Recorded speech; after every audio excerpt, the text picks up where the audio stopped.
Good afternoon, everybody. Thanks for joining us for a discussion about large format production in college sports.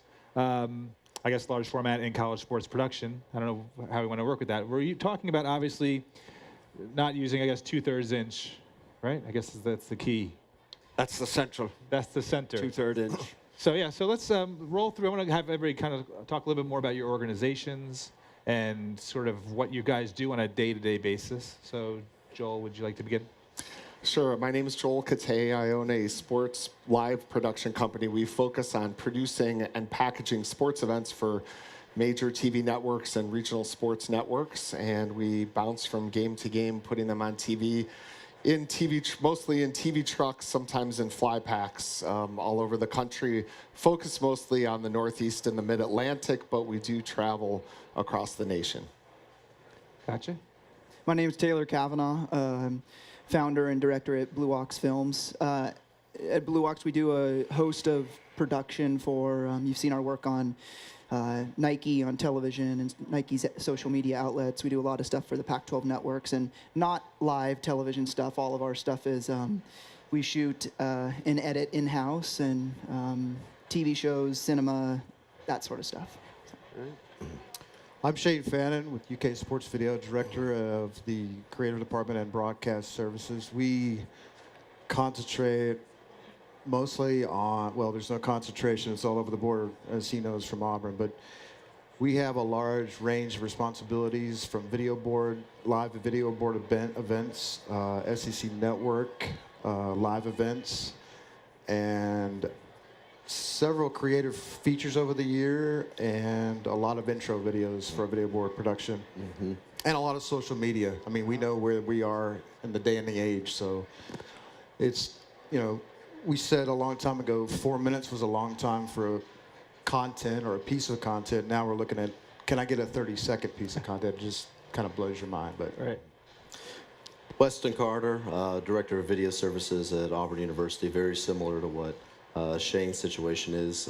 We obviously work with athletics very heavily with live video productions, a lot of post-production. We do our television shows. We do 2 a week for football, 1 a week during basketball season, social media, video board content for all of our sports.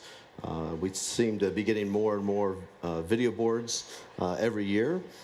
So the content that we create, we always try to step it up, and the large format seems to really lend itself well to upping the quality. Gotcha. So Weston, let's start with you. We'll kind of roll back through. What is your large format arsenal, if you will, for lack of a better word? Sure. We have 3 Sony F55s. With that, with the lens complement we went with were the Canon 50-2000. We have 2 of those. We also have a pretty big array of box lenses that we are able to put on those Sony F55s. We got an 80 by, an 86 by, 100 by of Canon lenses that we'll use, and then we have 2 17-120 lenses that we'll throw on those, and we have a few other and some DSLRs and some other smaller cameras as well. But those are probably the higher end that we're looking with our large format. Right. Okay. Shane? very similar to his complement of arsenal, but we use Vericam LT quite a bit, and now that I think they announced that it can go live, so we're going to try to factor that into our live productions.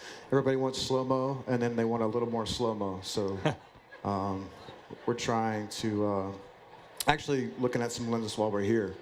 Okay, that's always Canon. Good. That's good. Yeah. My weapon of choice in most kind of doc follow formats is the C300 Mark II. Oh. We shot exclusively on that camera, exclusively on camera lenses on the last large television project we did for the Pac-12 networks, which is their flagship kind of doc follow TV show called The Drive. It follows all 12 teams in the Pac-12 conference. So it's a unique scenario that we use those cameras, those large format cameras, but by and away, that camera does everything I could possibly ask. So the C300 Mark II, glass-wise, the 30-300 is unmatched in image quality from a lot of the stuff we see. from Canon, we were able to get a 50-1000 as well, which is incredible, kind of a game changer in the, in the sports space. You could be 100 yards away from a player and be right up on him. That was incredible. And then we also used some compact servos this last year, the 18-80 and the 70-200, which was incredible when you're, running around 7 days a week, 16 hours a day like we were doing. The weight can be a consideration. So those lenses were fantastic as well. So. Right. I think my situation is a little different than them because we're, in and out of venues and in trucks. So we're using what's on board these trucks, right? But, we're looking for at least several large lenses on any game we do. Football, for instance, needing more large lenses due to the stadium size. Basketball, hockey, smaller venues, maybe not needing quite as many of the large format lenses. Gotcha. So what I find fascinating is once upon a time when SVG, we started in 2006, and we've done some college conferences over the year about video and college sports. And when we first started, we would have panel discussions about equipment. And I had Ken Adelson, who was then at the NBA, come in and talk about why you should use a box lens and a big lens. And a lot of people at the colleges were offended because they were like, we don't have budgets for this kind of equipment. Why are you even... Right. But then I hear you all talk, and it seems like something's happened in the last 12 years. So, I mean, first, as far as your decisions on your making your choices for the box lenses, so what sort of are the considerations there? What you're looking for in terms of looks and feels and flexibility? Well, for us at Auburn, things started to change quite a bit with us in 2014 with the start of the SEC network. A lot of our stuff was outsourced prior to that time frame, and we brought everything internal. A lot of different people with some creative minds, and we decided that this was the direction we were looking to go with. We knew Canon glass was what we wanted to go with in this direction. There were some existing box lenses prior to that, but we've grown our arsenal over the last several years to what it is now. And we said, with the number of events that we're doing, say baseball, for instance, and football, we cannot tell the story without these lens complements in the fashion that we're wanting to do. And by adding that equipment over the last several years, we've been able to do more linear productions. And ESPN is very comfortable with the equipment that we have at our disposal now. So that really helps us tell the story of our sports and our teams for linear or digital shows, and it makes us all better at the end of the day. Mm-hmm. Shane? Yeah, that's a good point. Telling the story changes your perspective when you have a little bit more glass. And we notice, we have one central control room that's in our football stadium. We're building a brand new baseball stadium, and that will now be considered our main hub for all of our game broadcasts. And we're also upgrading our lens complement to get some more storytelling lens capability. So for us, it does help to see the anger in the coach, the emotion, and Happiness, the happiness. I mean, that's exactly what I meant to say. So, and that's true, though. I mean, it's all about storytelling, like you said. And if you don't have the lens, it's hard to get it across. So Right. But what does the large format in general, because there is a different look and a different feel to it in a production. Obviously, I mean, for what you're doing, it's almost, that's what you want. But what is it intrinsically that you find it brings to a production that makes you say, we need large format in this situation? Yeah, I mean, for us, large format has an emotive quality to it. You see things differently in that format. There's differentiation between your subject, the background, the foreground. In our kind of perceived style that we go after in these doc follow shows, and that carry over into the commercial world that we act in as well for Nike and these other brands and such. There has to be, these are tools to convey an emotion from your subject, whatever your subject is. And in a huge way, the large format sensor with appropriate glass on the front allows you to convey an emotion, pull an emotion out of a player, see things with better granularity in a more visceral fashion. So in the end of the day, these are just tools, right? They're amazing, beautiful pieces of engineering that allow your story to be told, but these are tools, and at least for us, when we're selecting lenses or cameras or whatever it is, it's what is the job that needs to be done? how are we moving the camera, what durability, what flexibility. Like there's all these parameters that, you kind of work within, but, it's, for us, it's that emotive quality that you need to pull out with the large format. Right. And I think it's the same thing for someone like me who focuses on live. It's that coach reaction shot after the big moment or the dejection shot on the bench. And without the big lenses, we can't get in there. I mean, what's the most, watch one shining moment at the end of the NCAA tournament. The majority of those shots are from big glass lenses. I did a basketball game towards the end of the season where we had super slow-mo on the truck. And we took our biggest lens, put it on the slash camera high in the corner. We had unbelievable reaction shots. Guy makes a shot, he's going back up the floor. You can see his face, you can see his emotion, his hands. There's nothing like it. I mean, when I think of great TV, I'm thinking that's what I want to see. I'm going to break with this unbelievable shot of the guy reacting to what just happened on the floor. That's what the big lenses do for us in live TV. Right. There's nothing more intimate. Yes, than a big lens. Right. So, I mean, Larry, I want to fold you in here too. So let's follow up on this emotive discussion, because I think that's sort of the reality, even for me as someone who doesn't do any video.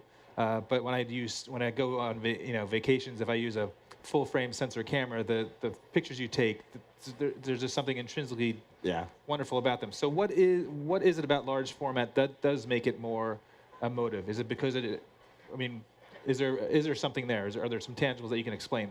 Yeah, although I follow a lot of the websites, there's a tremendous discussion on full frame at the moment. And there's been a vigorous discussion on exactly what does the full frame sensor bring. And it descended into a huge argument about it's the lensing. And it really is. It's focal lengths, but it is the large sensor. You have to adjust focal lengths differently, and you'll end up with a different depth of field, different composition, etc. But it is interesting that that discussion, I think it still has to ring out. The understanding isn't fully there yet. I have one question. A couple of you mentioned that you use our little compact servos.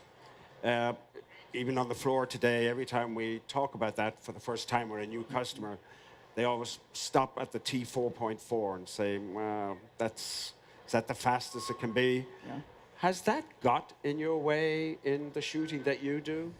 I mean, I've used the compact servos extensively. A little bit of background on the situation in which we use them. The Drive, which is the show I mentioned, we were on the road for 98 days, shooting 16 hours a day, 7 days a week. Wow. And we spent a week with every school in the Pac-12 embedded in their football program. And what that means is that for that duration of time over the entire course of the season, with sort of lean resources as well, I was directing and DPing, I had a small crew as well. We're hands-on camera that entire time.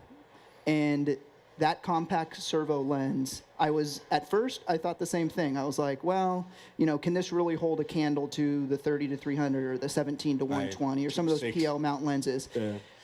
And the answer was yes. And here's the thing, it was a tool. Like in the situations we were in where, we're in a player's living room, him having a conversation with his mother about getting cut from the team, or we were on the field during a practice, the 4.4 really didn't matter to us. And largely, it was also a piece of because we were out shooting in an exterior condition. Yeah. And I would challenge anybody that says that, the 4.4 isn't enough for me. If they're shooting in any sort of exterior condition, your viewer will never know. It just that compact servo series allowed us to be more mobile. We did things like putting that on a gimbal.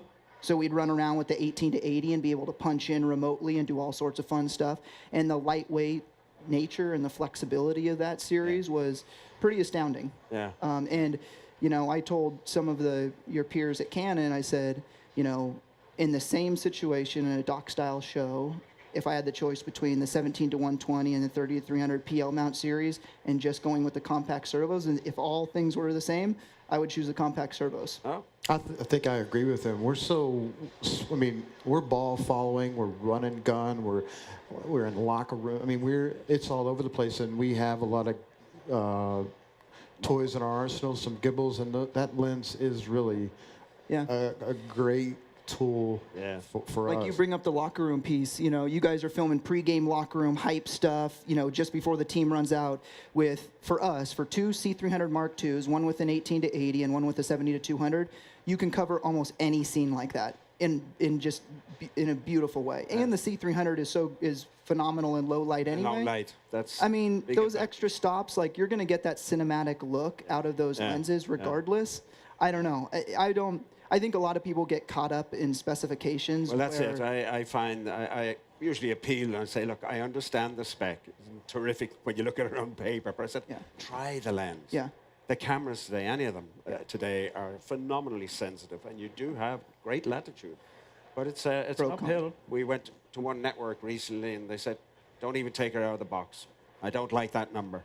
I said, well, we tried. we did a demo with the It's good to hear 1880, what you said. and I asked if I could just keep it. Do I have to say, can I just keep this one? We need it. So we use it. It's a grinder every day for us. Yeah. Well, in you guys see this probably at Kentucky at Auburn. Like, I would be surprised if you guys don't use EF mount still photo lenses in some regard on DSLRs. In a sit-down interview feature type, And there is a ton of production that still uses the 70 to 200 still lens and uses it functionally. Basically, what this new compact servo lens does is takes people that are used to using that lens at that sort of price point and enables you to do fizz control on it, and it has the servo you can punch in and out and do the thing. I mean, for me, it was like a breath of fresh air seeing that product. Good.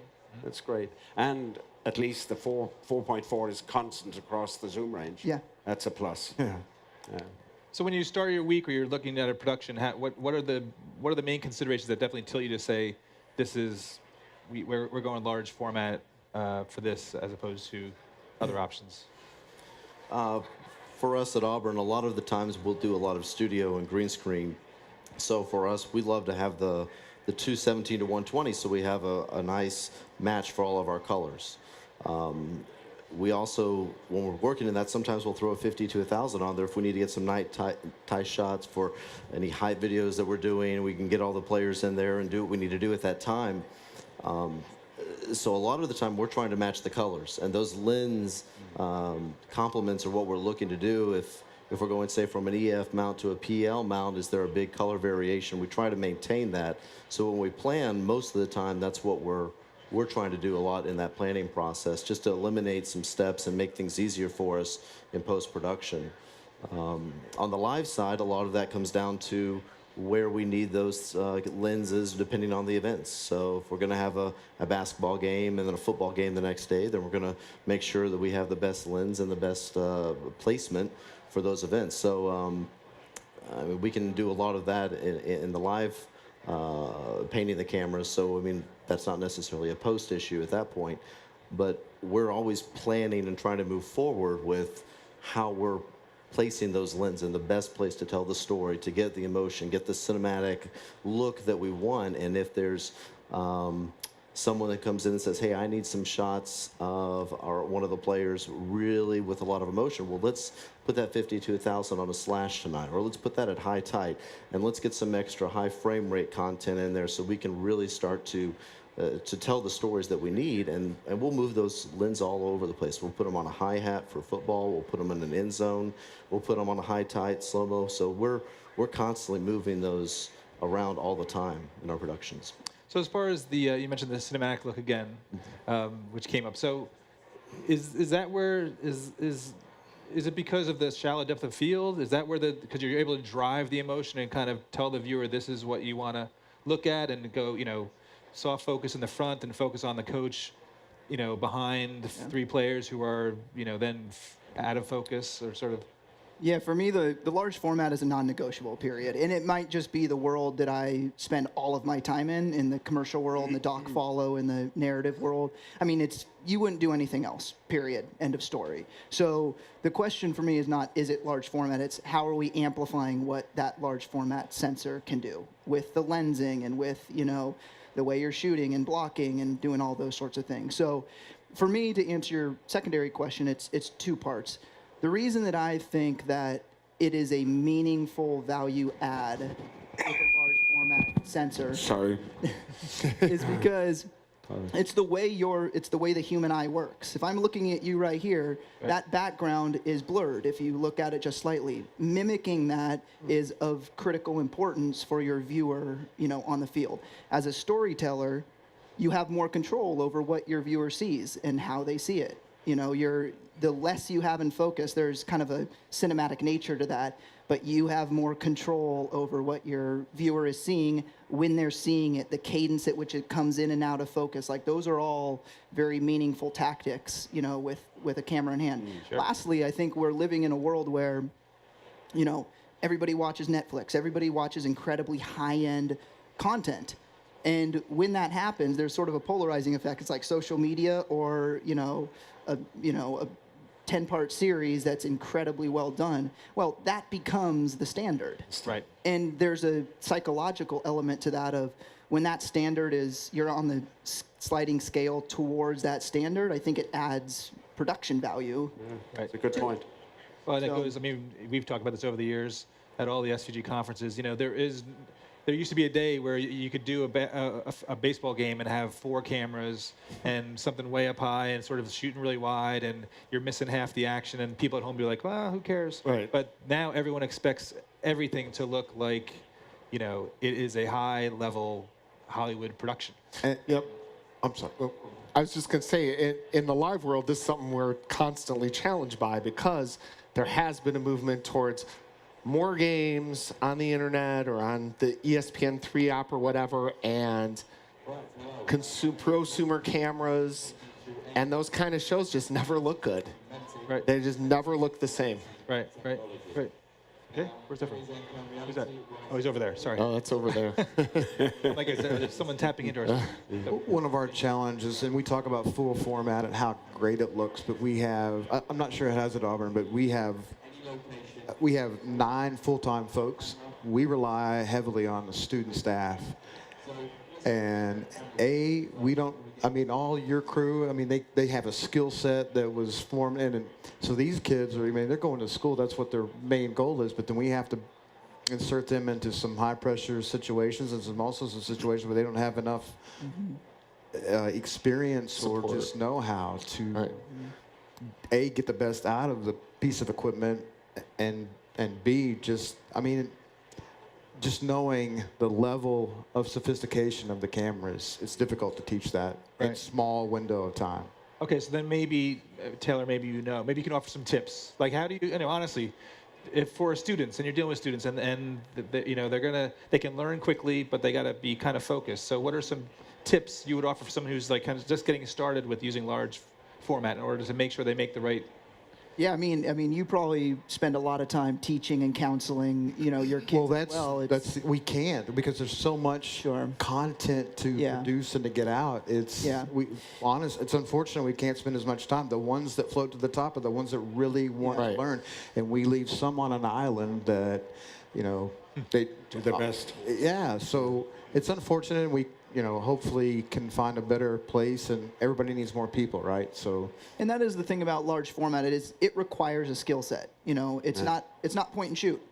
Right. It's closer to you're a DP on a cinema set, or that's the skill set that's required, especially in a run and gun environment, on a college sports environment, or on a doc format where you're pointing, you're operating, you're pulling focus, you're doing a lot of different stuff. That requires a skill set, certainly.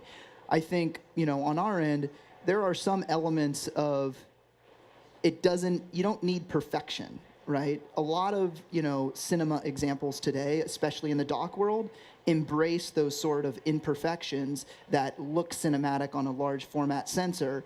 And if you can embrace that in the post, then you can use some of those things. Like, I don't think it's a realistic expectation to anybody pulling focus with a large format camera on a 50-1000 to track that Auburn running back all the way down the sidelines for 100 yards, right? No, it's a little challenging. It's challenging. That's a very difficult ask, but you can embrace that where, you get that player's feet as he tiptoeing the sidelines is out of focus, then you pull it back in and you use just that moment in the edit, and if you shoot that in 60 frames or 120 or whatever, that's a beautiful moment.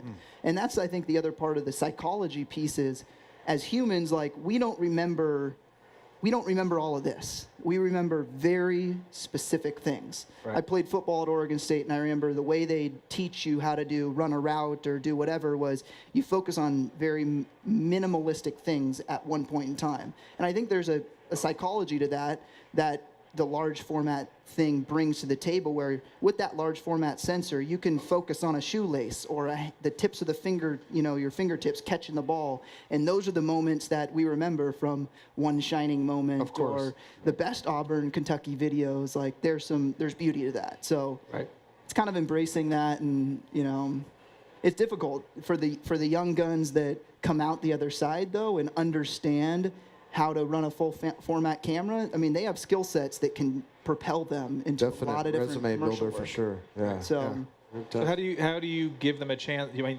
Okay, so one tip is if they're trying to learn, accept imperfections, they could be part of the story. But so how do you get them the opportunity to even get to the point where they can do imperfections? I mean, do you give them the camera for a week and say, here, just play with this, and then let me see what you can do with it, or what sort of?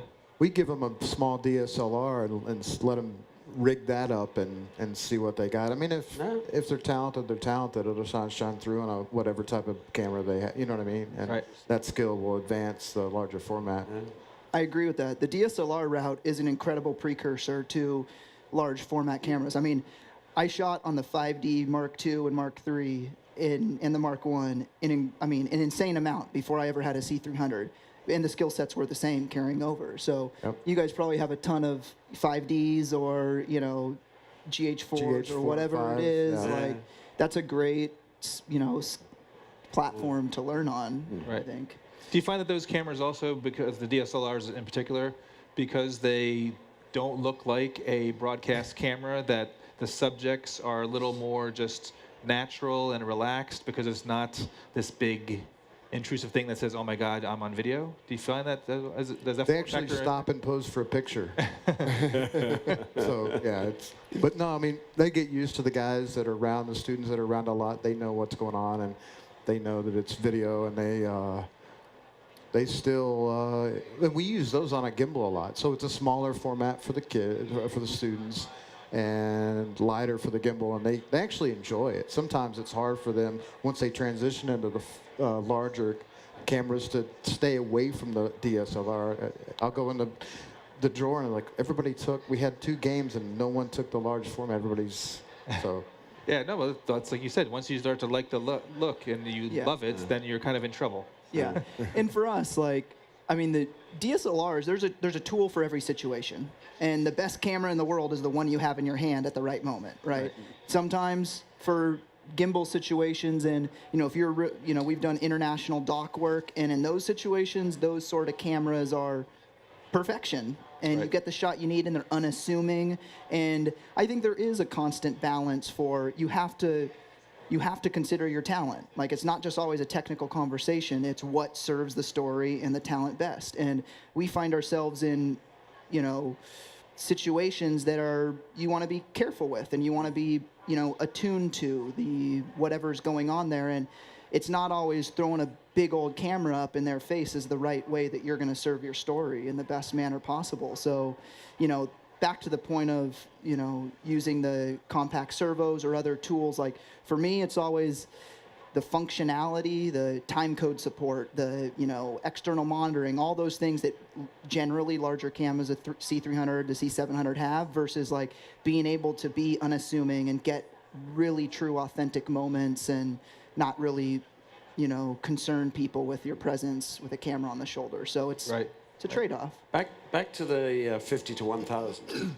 Impressive as that is in the domain of Super 35, do you find that 20 to 1 doesn't do a lot at times for you? You need a lot more focal range?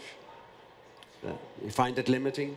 I spent a lot of time on the 50 to 1000, and for us it was a game changer. The level we had before was really the 30 to 300, which would give you'd get pretty tight, like in a football scenario, if you're shooting kind of down on the 15-yard line from the sideline. If they're, on the opposing 40-yard line or coming at you, you get insane imagery with that. It's tack sharp, it's beautiful in every way.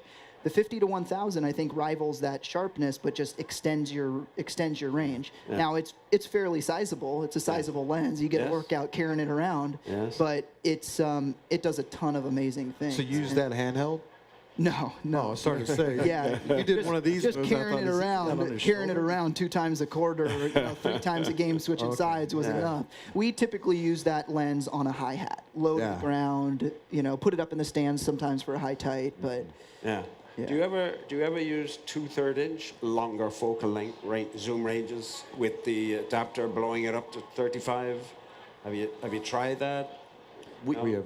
Honestly, it was a rigging consideration for us. Like, there was just a little bit of camera shake when we went to that extra length, and we didn't really need it. Like, it got you so close at 1000 anyway. Okay. Pushing it out beyond that, we didn't have any massive O'Connor tripod heads. Like, we're traveling 1,000 miles every week, after a game, so we're packing everything up. So we had rigging considerations and tripod considerations. So it's really a camera shake thing that we just kept it at 1000 for the most part. I see. Yeah. We tried a couple 2/3 inch lenses on there. We at the end we kept coming back to the PL mount and going with the full frame. We liked that more. Just the end result at the end of the day was just more we wanted. Yeah. So obviously, you both have been involved with some big games, and where there's obviously TV networks coming in, and let's take a national championship or a big time March Madness game. So when you're deploying your troops around, you got the CBS crew, you got Joel's team, or whoever's out there doing stuff. How do you, so you're going around their crew. What's your goals in terms of what you're looking to capture? Is it simply coach's reaction shots, and how are you approaching shooting actual game moments? And again, where does the large format come in for those game moments, and how you're kind of approaching it to get a different look than the broadcast? Well, for us, we share a lot of the feeds with the trucks when they roll in for a football game. So with that, we're trying not to double up on any of the positions. We want to have our cameras strategically placed around the field, or in our high tight positions, or in our end zones. We want that to complement what we're already going to have from them. So we try to always position our own cameras so that we might be, say, caddy corner if we're talking opposite end zones. So we have a high frame rate camera down in one low end zone on a tripod. We have another high frame rate camera in the other end zone on a hi hat. We have another one that's high tight. So between those three, we've got both end zones covered. We've got high tight that's going to cover us every single play. And then we have other people that will be roaming around shooting in a non-live capacity. So we're really shooting for high frame rate, and when it's tied in for live, we're always shooting at a base at 60p and going with 240 frames. So we're always at that 4 times slow-mo is what we're looking for what we're wanting to get out of it. Sometimes if we're in a non-live capacity, we're going to be going at 180 frames or down to 120, just depending on how much light we have and what we have to work with. So when we position those cameras, we're constantly thinking, what are we doing for the live video production? Let's not duplicate it because we're already getting it. So where else can we position those cameras so we don't interfere with the broadcast, but also still tell that story and be able to best showcase that event at the end of the day. So Shane. Very parallel for us as well.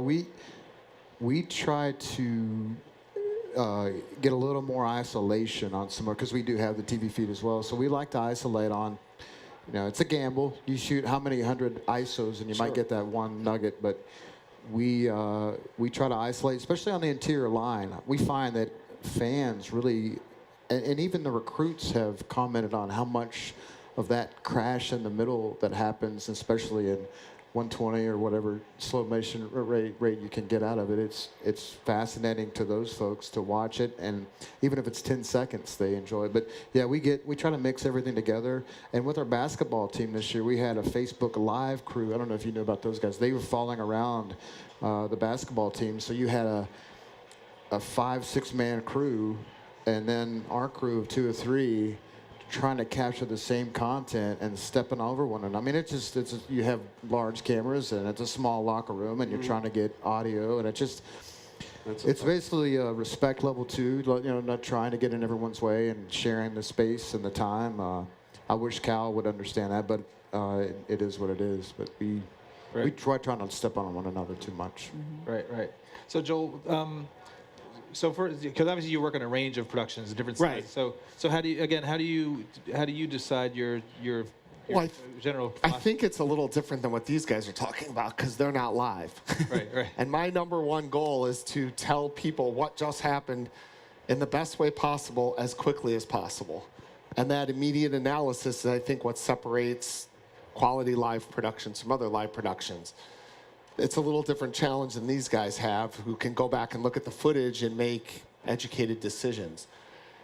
You know, so therefore, when we have to figure out the deployment of the resources, our first and foremost thing has to be, we can't miss a play. We have to have every play covered. We have to have at least some sort of replay look of every play.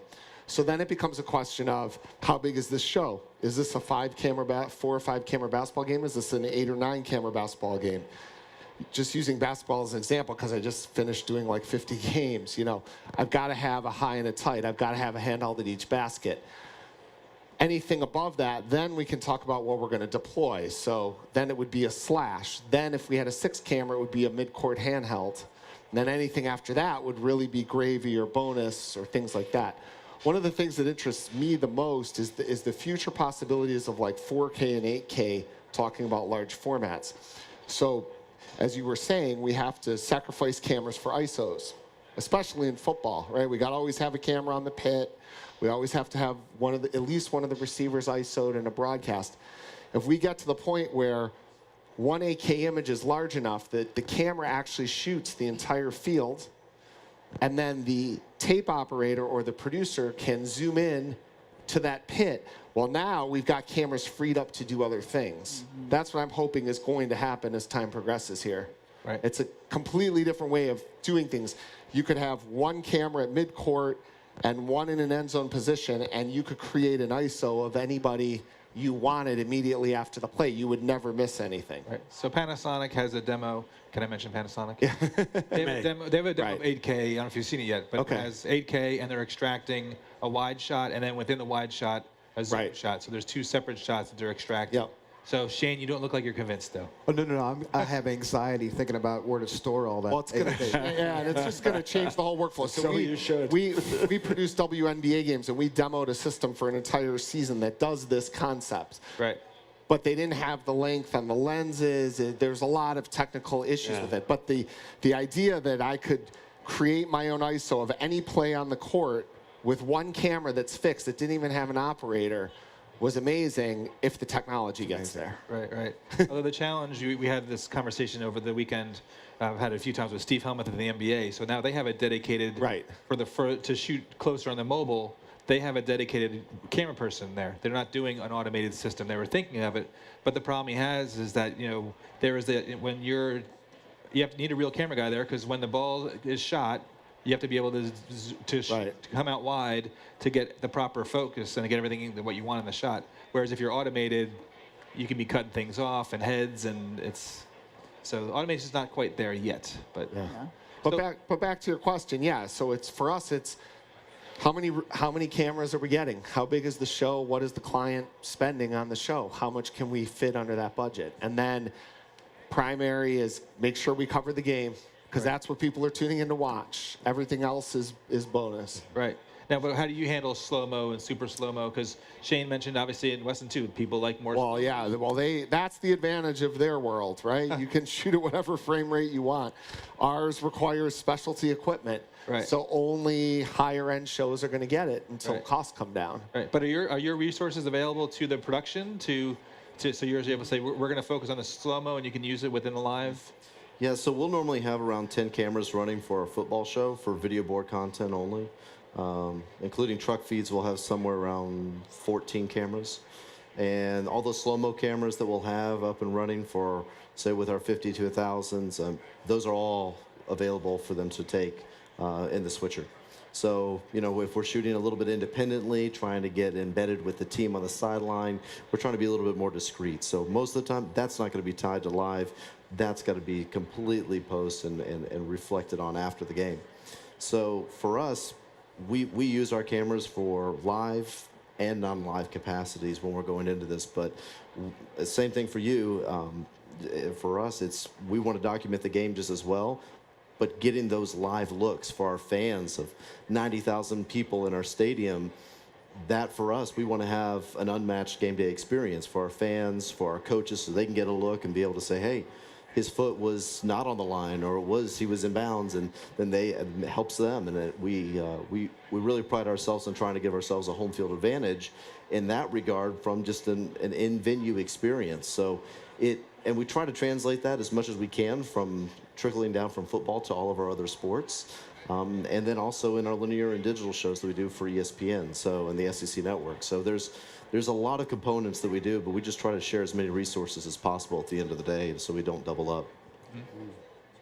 So as far as high speeds come up a few times. So and on the sports side, people love high speed at every camera position, if possible. But what is it about high speed plus large format that creates that extra emotion? And does high speed create more emotion? Because you see more and more shots of fans in the stands in slow motion. You see commercials now being done with high speed, which is kind of crazy to create more emotion with a commercial. So what's the whole, I guess, the high speed movement that's going on? It's everywhere.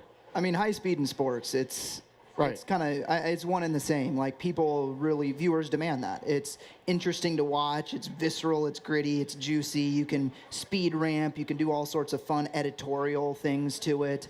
I mean, it's just, and so many cameras have that capability now. Like, in a lot of our productions too, we just shot a commercial with Kyrie Irving for Nike. Shot everything at 120 frames per second. Why not? Because shooting it on a 23.98 base, you can speed it up if we ever need it to look like real time anyway. Right. If you're not shooting sound sync, if there's no audio capability, requirement, which for this specific commercial, among others, there was not, you just shoot it like that.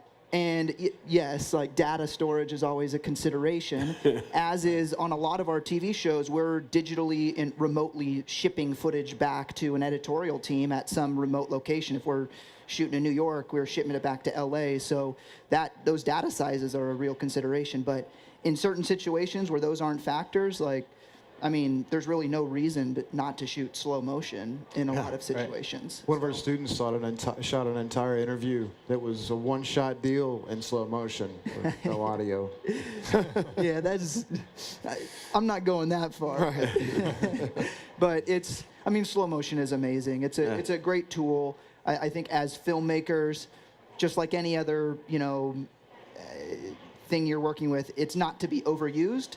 But again, to go back to what is the purpose that you're using it, what is the story that you're telling, and how does it enhance a viewer's understanding of what's happening in that situation or in that player's life or in a game or whatever.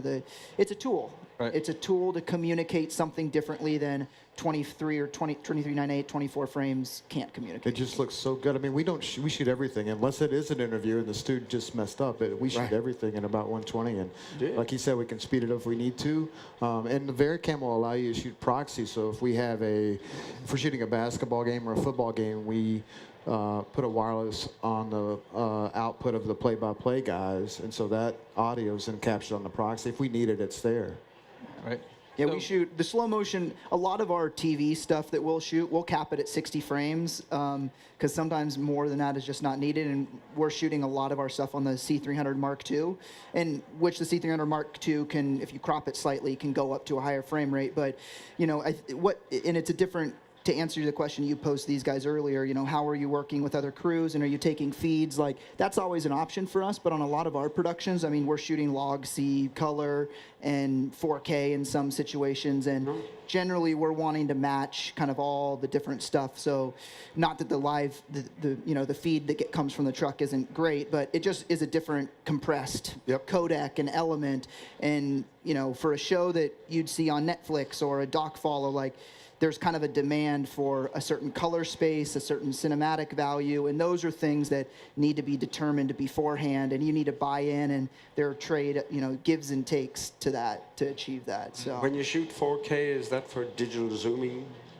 It's for both. To the 8K point, I'm sitting here hearing your thoughts on it, and as a commercial filmmaker or docu-follow, it's almost the same thing, just for a different purpose. Right. You know, if I shoot an 8K Yeah, image, and you just want to use this that mode. gives an insane amount of flexibility, Yes. given what you need is in focus, Right. to punch in and be able to, you know, use that, Extract. do a digital zoom out, do some sort of pan, do any sort of, you know, we're shooting a lot of stuff in the commercial world where everybody wants a handheld look. Like that's the fad. That's, you know, and it looks cool, it adds a visceral element, but we'll shoot it on sticks because there's a cornucopia of post-production solutions to make a static image look handheld, and it's the same sort of thing. You know, you shoot something so you have that capability to manipulate it and extract or pull or push or whatever you need to do in the post house. So we have about 4 minutes left, and there's a big show here with a lot of booths and a lot of stuff. And Larry, you and I over the years have always talked about how this is the golden age of acquisition in terms of just Yes. HDR and the resolutions there, and just the, you know, and the wide color gamut and the contrast and the frame rates, and you're recording digitally, so you can, you know, it takes more storage time, but you can do 6,000 frames or whatever, you know. So what are you looking for at the show in terms of next generation kit? What's on your wish list? For me, it's 4K up to 120 frames per second, C-Log or Log-C, any sort of log, and durability in the actual camera structure. To me, there's no better feeling than holding a camera and having it for 90 days straight and not needing to do a single piece of maintenance. I mean, that's an incredible feeling. Frankly, the tour bus we drove around on required more maintenance than our C300 Mark II, which was fantastic. We had flat tires on the bus, but no flat tires on the camera. But that's an amazing feeling as a doc filmmaker, even as a, you know, commercial DP, as whatever it is. Like, they're tools, and you want to go to that tool chest and make sure that tool works for exactly what you need it to work for. So it's those specs, and everybody loves to talk about the specs and technicality, but I think there's something to be said for. Is HDR another tool potential? For sure. I mean, that's the big argument. You know, is it resolution? Is that it? Or is it that depth of color with the, and I fall somewhere in the middle, but I think a lot of viewers is 4K, 8K are buzzwords that are meaningful for a lot of different reasons. But if you're, you know, if you're a true cinematic filmmaker, that color can provide more value, more emotive qualities sometimes than resolution could even See it across want the to do. Right. Have you guys done anything with HDR? What are you looking for at the show also? Well, for me, mostly, I mean, like I said, I get anxiety talking about all the assets we have to manage. So I'm going to try and look at a better management system and to get a handle on that. That's my main goal. And of course, we're going to look at longer lenses and adding to our camera complement. Yes. I think 4K, accompanying with higher frame rates, is very appealing.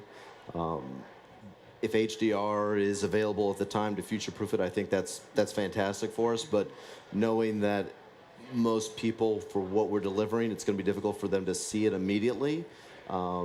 Within the next 12 to 18 months at least, I think for us, if it's on the horizon or has the capability after that, for sure.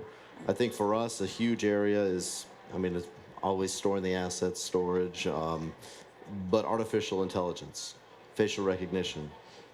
Taking a lot of that off of our post-production and having to go through that whole process after the fact with a lot more of that automation, I think is going to be really key for us. And allowing more people to tell the story and be more creative out in the field, and then have less of that when they come back to the editing bay. Gotcha. Joel? I would say I'm interested in more tools for live, especially deeper drilling stat things, advanced stats, stuff like that, and just smaller form factors of things. You know, look how much power we get in mid-sized trucks now that 53-foot trucks used to have, and how much can we push the envelope with those technologies. Right. Gotcha. Excellent. Well, I mean, like I said in the beginning, when we did the SVG First College Summit, it was all about trying to convince schools why they should. Here's how you can produce a basketball game and why it's important. Yeah. And it is amazing to see how the last decade, how it just has exploded. Thanks to the help of, you know, ESPNs and the launch of networks. Does not hurt, but you know, there's still the commitment that all your schools have to make to really do this on a top level. And I bet even you would say that you'd be surprised if you thought what the colleges would be where they are. Never would have guessed. Right. It's amazing. Yeah. So, well, thank you so much for your time. Thanks everybody for hanging out with us today. They'll be around for a few minutes, I guess, in case anybody wants to talk to them. But a quick round of applause for our panelists. And everybody enjoy the show. Thank you, guys. Thank you.